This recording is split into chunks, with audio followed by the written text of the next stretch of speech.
Yo, it's ODB from OLP.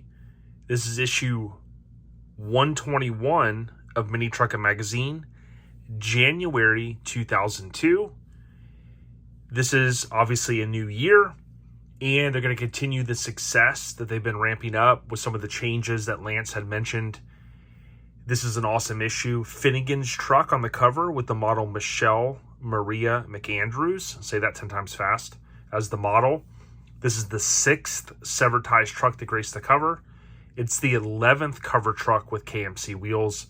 It's the 4th Tacoma on the cover. It's Wes Allison's 31st credited cover for Mini Truckin Magazine. Let's take a quick look at it. This truck has went down and definitely in history as one of the goats, as they would say. And when we had Finnegan on, for those that do not know, we did have Finnegan on. I know some folks found the podcast later on.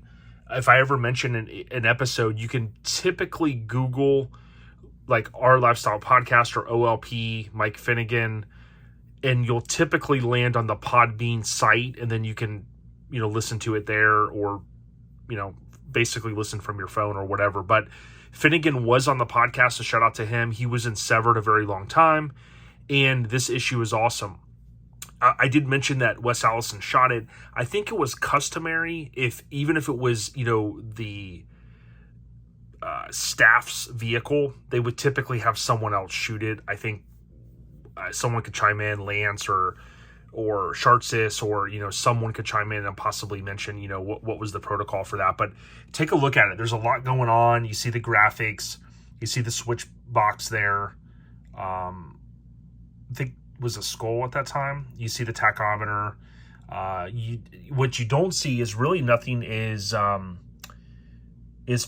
out. It's all there. So let's jump right in to the issue. If you like what we're doing here, leave a comment, consider subscribing, and just know you can find OLP via almost any podcast app. Definitely appreciate all the support. As I always say, you can see here the table of contents shows another photo there of Finnegan's truck. This month, Mike Finnegan gets to flaunt his own, or his and others' accomplishments as his Toyota Tacoma makes the cover. Wes Allison, and you see the model's name there. Awesome. Mazda. Now, I have not looked at this issue in a very long time. I want to say 20 years, possibly longer. We'll see.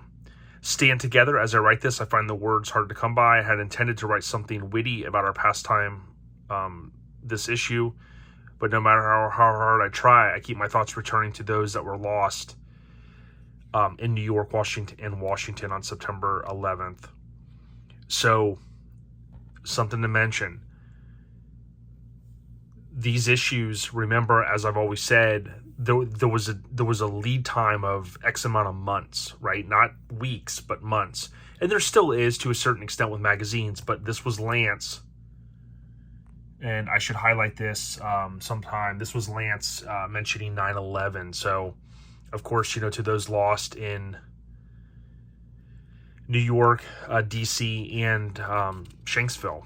I've driven past in Shanksville, where I think it was Shanksville, technically is this the town in Pennsylvania. My wife had pointed out, she goes right up that mountains where the plane crashed there, and that was apparently the people that said, I always say to my son, let's roll, and that is a nod to the folks apparently on that flight when they said let's roll. That was like them going and basically commandeering and making sure that those people didn't do anything horrible with that plane. So again, RIP to the fallen.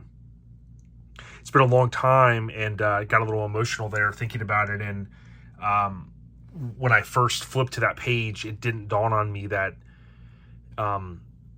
it had been, that long.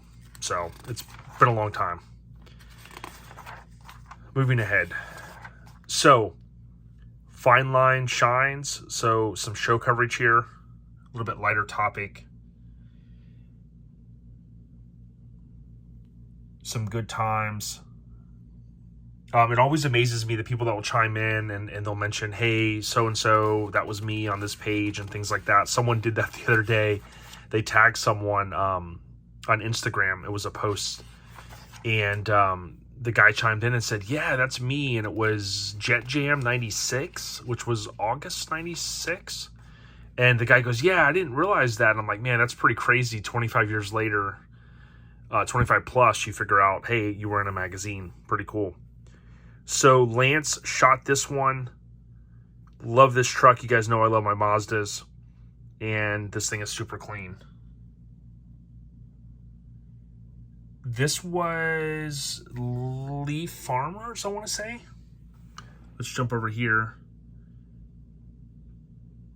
And I think, because it says my buddy Lee, and it's Georgia, I believe. So, yeah, Lee Farmer right here. Look up here. He was in Subculture at the time. I was talking to my buddy Kirk about this truck. I think there was a year that he had redone it or something, and Kirk was telling me they had sprayed the bed liner like at the 11th hour, and it had to dry so they could leave. And this is one of those trucks that I think it was done a couple of times. Maybe this was the first iteration, but look how clean it is. Enough with me trying to always remember certain things. It's like, just enjoy it. Super awesome truck. I remember this one for the subtle flames, and the taillights were a little bit different, but it was all shaved up. You can see the Subculture Worldwide logo, or Subculture logo, too smooth, and then you've got the Lexan rear glass. Let's just bask in this awesomeness for 1 second.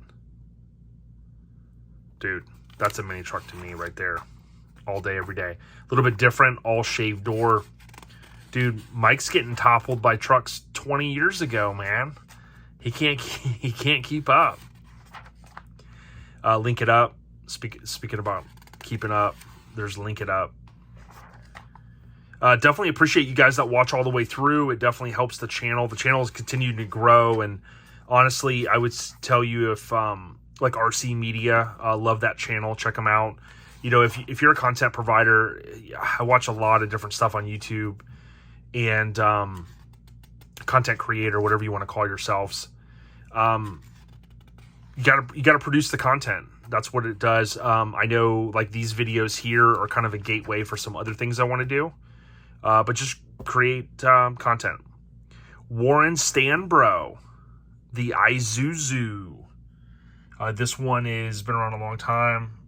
Confused Customs, I think it was. At the time, Louisiana. Still doing the damn thing. This was always cool to me. He had the hard lines going into the rear bags. He had the nitrogen tank. Same, I ran nitrogen on my Burb. The Burb is the word. Confused Customs with a K and a C. And then we got Lonnie Albritton Jr., another Mazda. Super clean. Look how clean. Speaking of hardlines, this one was like the Hardline Central. That was a mod that, you know, you could call it a mod. I mean, it was gaining a lot of steam in the early 2000s. But you could see there even hardlining off the compressors, which you don't see a lot. You see some. But super clean. I mean, these trucks are, I think one of the most important aspects of this magazine that we briefly touch upon is the construction zone, and it's certainly helped a lot of people get into the magazine. Beat the Heat Again, SNMTC does it at the River Run. So Southern Nevada Mini Truck Council, and I'd like to talk more about the mini truck councils. I don't know how much happens with that stuff, but there's also SCMTC, which is Southern California Mini Truck Council. I don't know a lot of history about that. I've talked to Brian from Grinder TV a couple times. Shout out to Brian. Shout out to Brian for building the Mini, dude. He won't say it, but he knows minis are on the rise, right, Brian? Brian ain't watching this content. He's out there creating content, but shout out to Brian. Shout out to Frank. They do a podcast, The Drop. They're on Instagram, so you could kind of link up and find them. They're on YouTube, of course, those batch over, but big shout out. Burnt Tacos. So take a look at this layout for a second. Really starting to flex their muscles. It's a new year. Again, Finnegan had started on staff the previous year. his 9.7 Tacoma graces the cover. So you've got, I think he mentioned, was it last episode, the new like layout director, art director. And, you know, obviously it takes a lot of talent. It's crazy what you can do on your phone these days. But you got to remember, to be able to do these layouts and stuff, you know, it took some computer software at that time. And this was kind of cool because everything is colorized, you know, whatever words you guys use that do all this stuff for a living. You could see here, Platinum, Frank at Platinum must have tripped out real hard when he came up with the scheme. Crazy graphics on this thing. Now, we have shared, it's been a while, and I can't always reshare the old stuff because it's like, I focus on a lot of the older mini trucks, but this truck was redone, and going from memory, I get a couple of these mixed up. I think this is one of the trucks that still exists in purple. And shout out to some of you guys that chime in. Tim Barrier, aka Red Dog, I know he chimed in the other day on his S10, so thank you very much, man. I hope you're doing well. When you guys chime in and either say, yeah, thumbs up, ODB, or maybe you got it wrong, I certainly appreciate both swings of that, because some of you guys go, hey, I hate to correct you, but you know this, hey, dude, let's get the facts right. I appreciate that. But I do know this truck was damaged, accident, trailer, some situation, and it's purple, and I'm pretty sure it's still around. But I just wanted to show you guys. Again, I love the layout with the colors. All of this white with this background looks great. Yeah, plenty of good. And it was a 4-page feature, so pretty cool. A little bit cheaper on the plaques, right? If you had a 6-page feature, those got a little bit. But Platinum Concepts, I think that was, we saw that name with Corey Brown's Nissan. Also, I've got, I think, was it Corey's issue where you see Bad Apple in it as well, or that might have been a Street Trucks. There's something where you see Corey Brown's hard body and you see Bad Apple, the car that was destroyed. More on that in the future, but regardless, my brain starts to move in different directions, so I digress, I think is the word to use. You can see here a little bit of intel on small and explosive. There's the same ad we saw recently. And then, dude, check this out, man. Mini Truckin, Bonspeed. For those that don't know, Bonspeed got into making jewelry. I remember they made rings, and of course you could see here watches.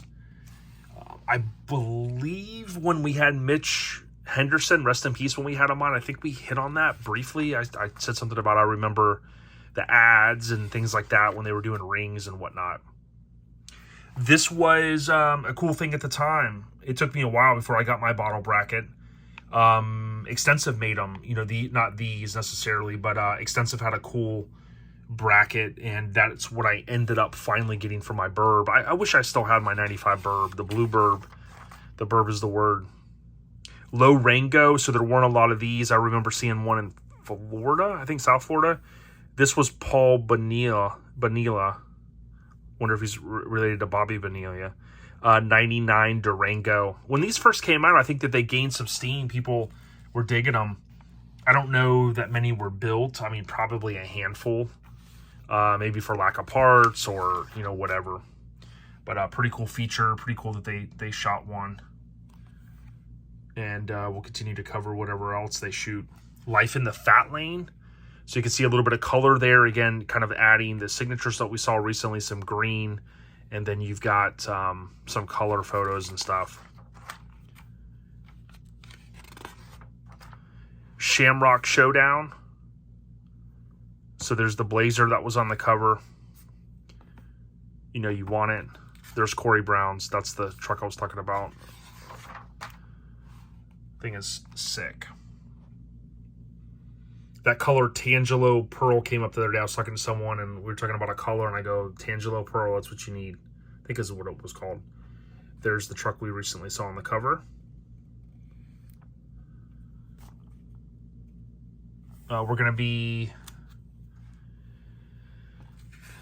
at, I know many of you will listen or watch this, you know, over different time periods into, I guess, the future. as long as they're up. But we're going to be going to Southeast Mini Truckin Nats next week. This is probably going to post the week of Mini Nats 2023. So, just for those scoring at home. Okay, so just to give you the facts, we're still not in color yet.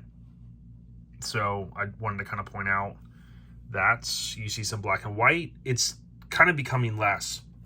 This truck was insane. My buddy Russ and I saw it at Indie Truck Bash. It was, I remember hearing it called Project Levitation. And the truck would air out, and it had a system where the wheels would lift off the ground, like as much as they could on a body dropped truck, Mini. And you can actually see, I never noticed that, you can see right behind it, it says Levitation on that board. I took a photo of it somewhere, I got it. And yeah, that was a crazy truck. Don't know whatever happened to it. See a topless Nissan there. Did you guys like these wheels? Like this era when the wheels were, I guess they're cool because they're chrome. But that was a different era of wheels. Sometimes I try not to hit on the focus because then it focuses weird the rest of the video. Try to keep it clean. Silver Star Customs, again, they kind of got a big name with the magazine. I think a little bit to do with their tech articles and stuff.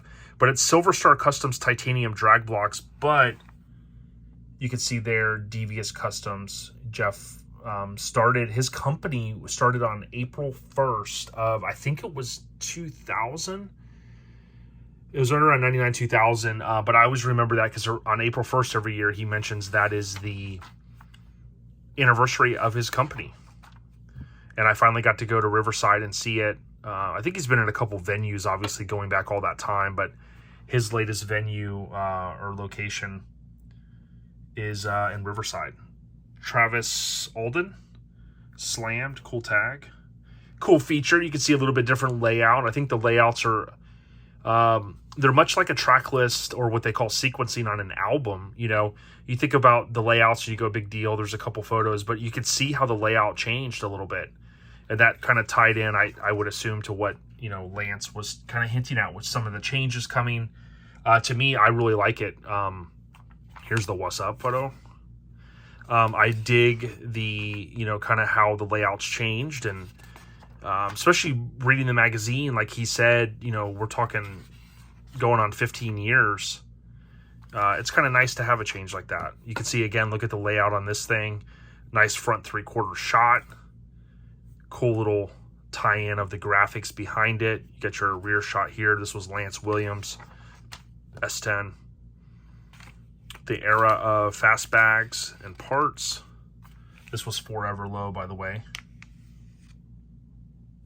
I certainly appreciate you guys rocking with us every week. Again, if you can, leave a comment, even if it's an emoji, thumbs up. We like the hearts too. Thanks, Matt. Here you got Tom Bennett, the big homie. That Blazer is no longer in existence. Technically, I guess some parts of it. Our buddy Ryan has, I think, the frame. Sal Napoli. Rolling in the Cab Plus topless. Dude, that is so fire. And Forever Low. Cool stuff. Man, if it brings back memories, let us know. We appreciate all of the good word. If you want to check us out on ourlifestylepodcast.com, it's the first link in the bio. You can buy merch, including, dude, check that out right here, right on cue. The OG style Mini Truckin bumper sticker size. Not quite a bumper sticker, but you get where I'm going. Really appreciate all the support. We're kicking off a new year. Remember, all of these details from the truck that I cover, they're all in the description, or in the issue, rather. Also, don't forget that you got to subscribe. And all of the issues are in a playlist. So if you are bored one day and you want to let them run through, or you want to go back to the beginning, in the beginning years, it was like 88, 89, 90, 91, 92, 93. And then you get to the 12 per year, and it's, you know, 2000, 2001. There's 12 flip throughs in each playlist. That's it. Stay on the rise. We appreciate y'all. Subscribe. We are cheer. Peace.